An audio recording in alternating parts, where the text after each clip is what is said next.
As we enter a new calendar year, St. Lucie County Commission Vice Chair Larry Leet will come on the show to tell us what's ahead next on Inside St. Lucie.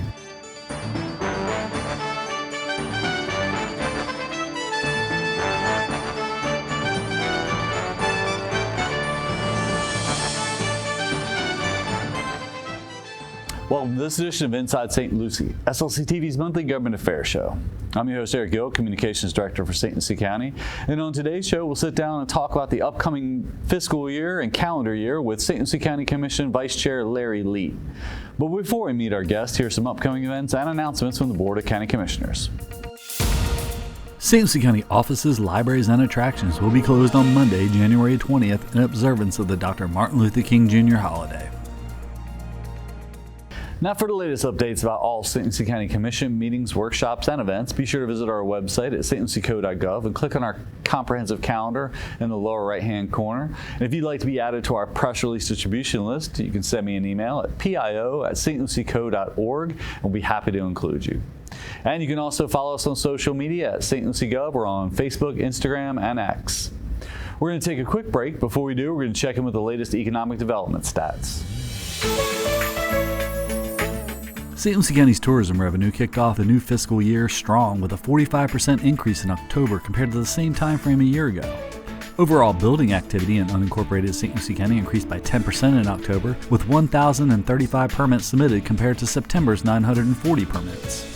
According to the Florida Realtors Association, the median home sale price in St. Lucie County was $405,950 in October, 2% higher than it was 1 year ago. However, condo values dropped by 25% for that same time frame, with the median price at $285,500. St. Lucie County's unemployment rate dropped slightly in October to 4% compared to September's 4.1%.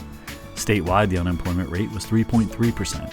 The largest increase in the labor force on the Treasure Coast was in professional services, followed by construction and trades, and then education and health services. According to CareerSource in October, non-agricultural employment in our area reached nearly 59,000 jobs, reflecting a modest annual increase of 300 jobs, or a 0.5% increase. If you work for a local business looking for skilled or trained labor, be sure to contact the staff at CareerSource as they can assist your company with its recruitment and training needs. And if you're an individual looking for a job, they can help you as well. Visit the CareerSource online at careersourcerc.com or call 1-866-4U-to-HIRE. Welcome back to Inside St. Lucie. I'm your host, Eric Gill, and I'm joined by St. Lucie County Commissioner and Vice Chair now, Larry Leet. Commissioner, thank you for coming on the show, and congratulations to your Vice Chair appointment. Thank you. So, hopefully, you get a year under your belt to get used to doing it, because it's. I'm not sure I'm going to take it next year, to be honest with you. Really? Yeah. I'm going to be campaigning. That's true. For the people, they need to have some. That's not. But the Vice Chair, it's a good backup to have in case you have to, step in for the chair to run the meeting. But a little Commissioner bit Fowler. More on that. The one meeting we had so far, we are humming as a commission. We are thinking in the same boats. We are paddling in the same directions. All those good analogies are there, and I can see a very, very good team and basically doing what our constituents are asking us to do, which is lower your taxes, control development, try to get the traffic under control. In my last meeting, I used the 2 T's, traffic and taxes. Yeah, so. Another tea party, hopefully. Hopefully not, right? Yeah, exactly. But no, it is something where as we get into a new calendar year, we got a new board, and the staff level has been relatively consistent. But absolutely. The new board, like you said, seems like everybody's in the same rowing in the same direction with absolutely. that. So, and. What are some of your personal goals or objectives? I know we have a strategic plan that goes through the board to get staff direction on policies and things, but you think that's headed in the right overall direction? view of mine hasn't really changed. The people that ran this last time, I've talked with them. I was out there on the campaign trail a few times. I couldn't do a lot because of the canvassing board, which came in afterwards. But regardless of that, where I'm going with the conversation is they all are hearing the same thing I heard 2 years ago, which was traffic and taxes are the 2 major concerns. So when you really sit back and look at what we can do as a county commission, the rules and regulations that we have to abide by, things that people in the community don't understand, which I didn't either, which is the urban service boundary line and what that means and what it means for the landowners and what it means for the developers. But basically, we have the urban service boundary line, which pretty much follows the highways, as you know, and within those areas east are the areas that we are building the infrastructure to be able to expand, which gives those landowners rights to sell to developers and develop it and change the zoning on it, which is what the Rainbow Groves meeting was all about, and along with a couple other developments that we have going on out west of town. In that category, you're talking about developments, and in the same breath, I'm talking about how we're going to lower tax or lower growth and traffic. And what I can say is, if you look at St. Lucie County versus Port St. Lucie, what we are trying to do is lower the homes per acre. If you look in tradition, you will see that a lot of the subdivisions are 7 and 8 homes per acre.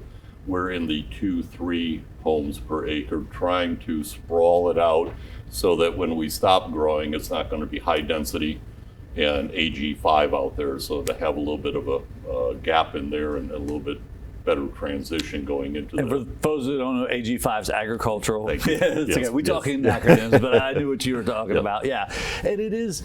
You made some valid points during that lengthy meeting with Rainbow Groves, and it's easy, I think, sometimes the media pit this as like, oh, the city and county fighting, but it's staff, I think, get along really well. We work together with we have a development review committee. Their staff sees a lot of these plans because we know, even though it's outside city limits, it's going to impact their roads, and vice versa. When they approve developments, it's an increase to our beaches, our 911, our libraries. I talked to the staff there, and we do have our few disagreements, but very, very few. And on those main 2 topics, traffic and taxes, we're all on the same page. The problems that we're both entering is the constant expansion, constant growth, constant infrastructure needs that come along with that. And how do you control it? How do you stop it when we're transitioning from a citrus industry into what we are now? Yeah. And unfortunately, the citrus industry is gone. As I said in the meeting, when I moved here in '83, it was beautiful, smell of orange blossoms. March, yeah. And, wasn't any jobs, but it was a great place to live and grow. Yeah. We are now transitioning into more industrial, more manufacturing. Distribution. With that being said, when you say industrial manufacturing, it tends to have the context of pollution, noise, dirt, all those negative connotations, where we are not looking for that. Yeah. We are looking for clean industry, airport, director boats, the racetrack, Buc-ee's. These are good industries that are coming into our town, that are going to be paying large dollars in taxes that will help offset the other part of that 2 T's, taxes. So you can either bring in rooftops to absorb those fees, or you can bring in large industries and hopefully they will be paying good paying jobs, or we won't bring them in. We have control on that. Yeah. So we are looking for a clean industry, high paying jobs, low traffic count, and trying to get the density less so that eventually the ag is going to stay where it is. We've got plenty of room right now within the urban service boundary lines to expand and keep us going for the next 20 years. I've said this before, but my hope is to have more destination areas. We obviously have tradition. We have downtown Fort Pierce, and then we have St. Lucie West. Oak Ridge Ranches will bring in another destination area. The Indrio Roads project, hopefully another destination area. Going back to the Rainbow Groves, that is all commercial. It's light, it's heavy, and it's commercial. And those designations are a little bit hard to interpret unless you actually go through our BOCC meeting and read what the guardrails that we put up. And what we are hoping for, and not hoping, we will get in a industry there that is going to be low traffic, high taxes. And hopefully in the when it all falls out, that will be able to keep our taxes from the individuals going up and put it more on the industries. And something I thought was very interesting, I was talking to a gentleman, and they were talking about, and this is actually at the EDC luncheon. Did you go to that by chance? No. So at the EDC luncheon, there was a gentleman that's in Stewart that has done several studies and showing the growth and what is needed for a community to survive and prosper and so on and so forth. And he uses the term principal businesses. And the easiest explanation I can have, although it's not that accurate, is the college. Okay. What does a college do? It brings in students from all over.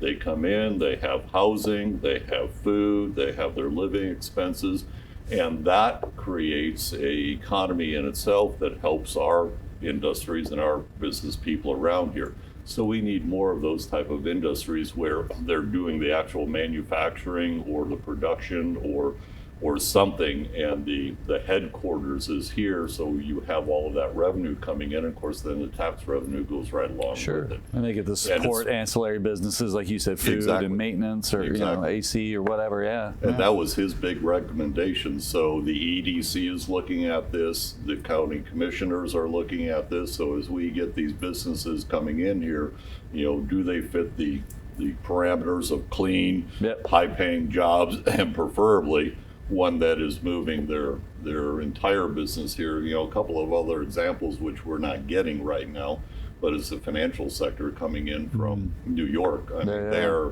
they're planting their flag down in the Miami, Fort Lauderdale area. They're moving all of their employees down here. Most of your major financials are moving out of New York because of taxation, the other issues up there. And then if you start looking at California, we all know the Musk moved out a lot of those industries, but what else is out there that we could possibly snag or have the EDC snag? And one of the thoughts that I had, what about the entertainment industry? Obviously, you've got a huge dilemma going out there in Hollywood with the woke culture and some going with it, and the other ones being ostracized or basically kicked out of that. You got Tyler Perry up in Atlanta that's built his little empire. We had the industry here, but somewhere in the past there was a tax incentive that was canceled. So I am going to be talking to our state representatives and seeing if they can't start pushing that, because that'd be a perfect place. Rainbow Groves. Nice place to put a little industry out there. We can collaborate with the cultural industry or society that's here in town, collaborate with Riverside up in Vero Beach, and maybe start getting an acting entertainment system down here. I know at one point Florida was in the top 3 as far as film production companies, and we've slipped a little bit, I think, because some of those taxes abatements went away. And when my first year here, when I was film commissioner, we actually got Animal Planet to do 2 seasons of the show King of the Jungle here. And in 2003, right before the hurricanes, they filmed at Adams Ranch. So the Adams family, rented their property for 12 weeks. They hired at least a dozen local people to work on that production, and it wasn't huge, but I know even back then it generated over $100,000 in hotel rooms, which is how tourism gets their revenue. So and we're right there between Orlando and Miami to get a lot of those production companies. So it's a lot of people don't know it too, that the port district of Port St. Lucie that they just redid, that used to be Moonraker Park. Which they filmed part of the water scenes from Moonraker in. A lot of people don't know that. The New Kings here, but these proud days of that. It's more reality TV shows, but production's production. But all those major motion, but they go to New Zealand now or Vancouver, I guess, again because of the tax breaks. But and that's something too. It's interesting. I've seen people get upset. All these companies in Southern Groves get the tax break, and you and I both know that that's just on the taxes to the city and county. They still pay fire district tax, school district tax, and it's for a set period. So after 5 or 10 years, those exemptions go away, and then we end up collecting that revenue. And I know the EDC, the Economic Development Council, always talks about the old QVC building. That was a big building that was built with tax incentives.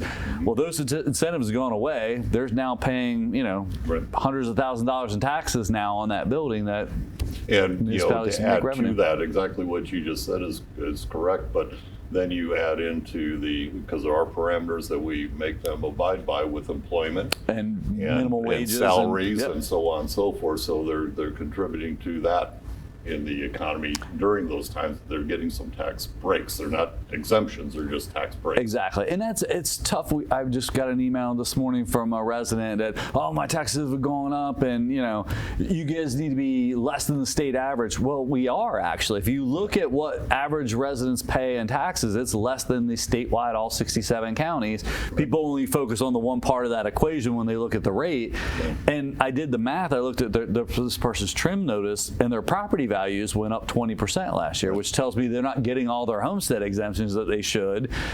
Right. So, I mean, it really is a convoluted formula that the state came up with for the homestead exemptions and the tax breaks, but unfortunately, that's the one we have to work with. So. Yeah, and that's something I would like to really touch a little bit more on, because I'm seeing a lot of those emails now, and obviously the election stirred a lot of that up, Grainbridge Grove, so on and so forth. But that being said, when you do look at our tax rate, and let's just compare them to the three surrounding counties, Martin, Okeechobee, and Indian River.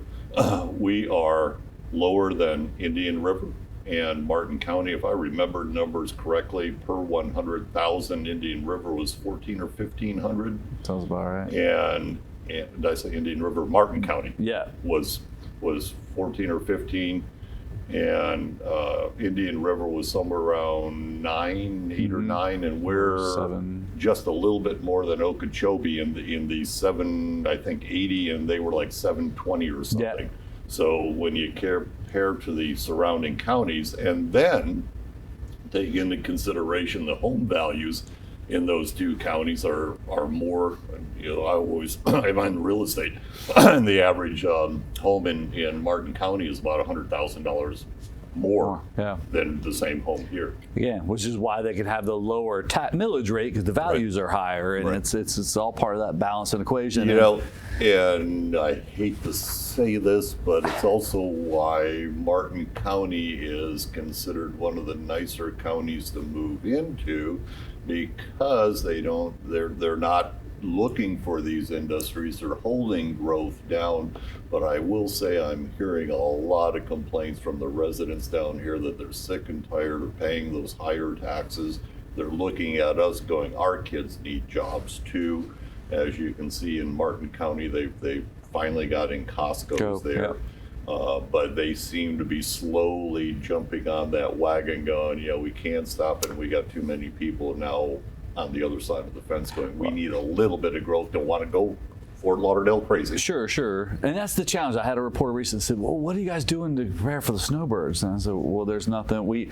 It happens every year. And she goes, well, I moved here 5 years ago from Broward, and it just keeps getting worse and worse. And I said, can you say that again real slow? Because, and she goes, oh, I see what you did. I go, well, no, there are people that, like me, have been here 25, 30 years that, unfortunately, we can't just pull the bridge up and say, oh, we're full, we can't come in, As I said in my meeting, if I could have done that, half of you wouldn't have been here, because in 1983, I'd have shut the door. Exactly, yeah. Well, for me, it was 97 when I moved, so it's the same thing. Exactly. It's balancing those property rights versus, sustainable and manageable growth, and like you said, we've got a board and staff that are trying to work on that, And, I want to make this perfectly clear. The Board of County Commissions lives here.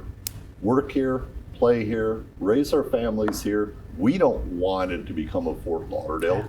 We do like more growth as far as jobs for our children. I have 3 children. 2 of them are living down south because of the jobs. Yeah. They get better jobs down there, better paying jobs. And we need to bring that up here. We don't need all the rooftops right now. At the EDC the other day, they were doing some really interesting stats. And it's something like 75,000 people in St. Lucie County work south, Palm Beach or south. 21,000 of those south people actually work in Port St. Lucie or in St. Lucie County. So we got like a $50,000 or 50,000 person deficit that we can bring in industries and hopefully keep them there. We actually have a couple of industries that I can't mention their names that are actually thinking about moving up here because their workforce is up here. or commuting down there. So. Yeah, and it's not just commissioners. I mean, I don't know. This is a fun stat. I just recently ran these numbers with HR. You know what percentage of our 900 employees live in the county? No. 87%. Wow. So, because I see on social media, the county doesn't care. They didn't, No, 87% of our employees live here too. Like you said, our kids go to public schools, our neighbors work at local, our relatives, we have a base here, so. And as a elected official, I can guarantee you every single elected official ran for a reason. I ran for the taxes and traffic, and that's what I'm trying to manage, keep it down. And I think every commissioner, not only on the board here, but also on the Port St. Lucie and the Fort Pierce board, I talk to them all and they all feel the same way. Yeah. So we're just trying to do it constructively, intelligently, keep the rooftops down, get some big industries in here, and let's start getting the one thing that we are very, very weak on is our hourly wage or our wages. We are low compared to the southern counties, and it's one of the reasons we keep losing the jobs to them, because sheriff, as you know, or deputy sheriff, there's $50,000 a year difference, I believe. Yeah, and that was one thing. Have you had a chance to talk with the new incoming sheriff at all? Because that's a big chunk of the taxes we collect goes right out the door of the sheriff's office, and that's a fine line too. Like you said, we want to make sure we pay our officers enough to keep them here. But I know, just in my experience over the years, the board has taken what I feel. Of course, I'm a little biased. I work for the board. A lot more sacrifices in cutting the budget versus the sheriff's office, because public safety obviously is the number one concern. But have you had any conversations yet with Del Toro? Or? I've had a few, and yes, they are going to go over the budget with a fine-tooth comb. Our administrator, George Landry, has said that he has reached out to Sheriff-elect Del Toro, and he's all in on working together with the county, having open transparency, and seeing if there's any places that trim, and working with us, bottom line. I'm looking forward to that. He's already got a good transition team coming in from what I've been hearing. I was in the parades over the weekend and talked to a few of the deputies, and everybody is like, the morale has completely turned around from what I understand. And it's, the unknown of the election, now it's over with and everything. We know what we're getting. And then we have made some strides even in the last year, thanks to Representative Trabolsi with the inmate medical bill, and so trying to find all those pennies that we can out there at the jail and the sheriff's operations. And, of course, they also had some damage from the hurricanes and everything that I'm sure is going to cost, but hopefully insurance and FEMA will, help fill that gap. But anything else, commissioners, we head into the new year that you're looking forward to? A vote of confidence. Well, first of all, Merry Christmas and Happy New Year to y'all. Happy holidays. I wish everyone a very Merry Christmas, Happy New Year, prosperous New Year. And I just want y'all to know that we are working this new board that we have, along with the city's boards. We are communicating with quite well. We do have some disagreements, but the majority, the overall issues, we're rowing in the same direction with all three boards, and I like that. And don't want to get too political here, but when you have parties controlling the majority of the different branches, including in the state, it seems like you get a lot more cooperation and things get done a little bit better, and I'm hoping that's going to be the outcome. The board is obviously all Republican right now. The Port St. Lucie board is the same way. We both have the less government, less taxes mentality, and trying to control the growth. And of course, with our state representatives being the same, they're wanting the same for the county too. So I see a very, very good opportunity for at least the next 2 years to get a lot of stuff done that's going to be good for the county. Just got to figure out the insurance thing at the state level. That's a big. Which one? You're talking. That's true. The thing that and I need to talk to Representative Trabolsi a little bit more on this, but it's been floated around that to either take the wind mitigation and put it in the state's hands, like the flood insurance. And there's a representative down in Broward that actually would like to take it one step farther and take it on a national level. I see that a little bit more complicated because of California wildfires, Sure. the Middle's tornadoes, and us with hurricanes. Sure. But that being said, what it could do is, if the state does it, we can now spread out that damage over the entire state versus a small group of people within that particular insurance company. Yeah. So I could see that reducing rates. A lot of people that maybe pay cash or have a lot of money won't even bother getting it because they can afford to Sure. rebuild their Yeah, home or what have you. But that being said, I can see that as a potential to reduce the homeowners insurance. Quite frankly, I can't see another way to do it. Yeah. All right. Well, Christian, thanks so much for your time. It's You're always welcome. a pleasure. Thank you very much. Happy holidays, everyone. Don't go anywhere. We're going to take a quick break. Before we do, we're going to check in with some projects that the Public Works staff has completed. The Phase 2 Melville Road Drainage Improvement Project on Citrus Avenue was recently completed. The project included stormwater infrastructure improvements on an 8.8-acre parcel of county-owned land. This serves as a 61-acre stormwater management area within a 175-acre residential drainage basin. This area will serve as a pivotal role in flood control by capturing runoff and reducing the flow rate into nearby waterways. Additionally, it will improve water quality by filtering out sediments and pollutants before they leave the area. The Public Works Department continues to serve the citizens of St. Lucie County with a solid, dependable infrastructure program. For more information about St. Lucie County infrastructure projects, visit stlucieco.gov. We hope you've enjoyed this edition of Inside St. Lucie, and we hope you'll tune in again next month. If you have topics or subjects you'd like to see covered here on the program relating to St. Lucie County, give us a call at 772-462-1791 or send us an email at pio@stlucieco.org. And if you'd like to see previously aired episodes of this or other SLC TV programs, visit our YouTube channel at youtube.com/stluciegov. For myself and the staff, I'm Eric Gill. Thanks for watching.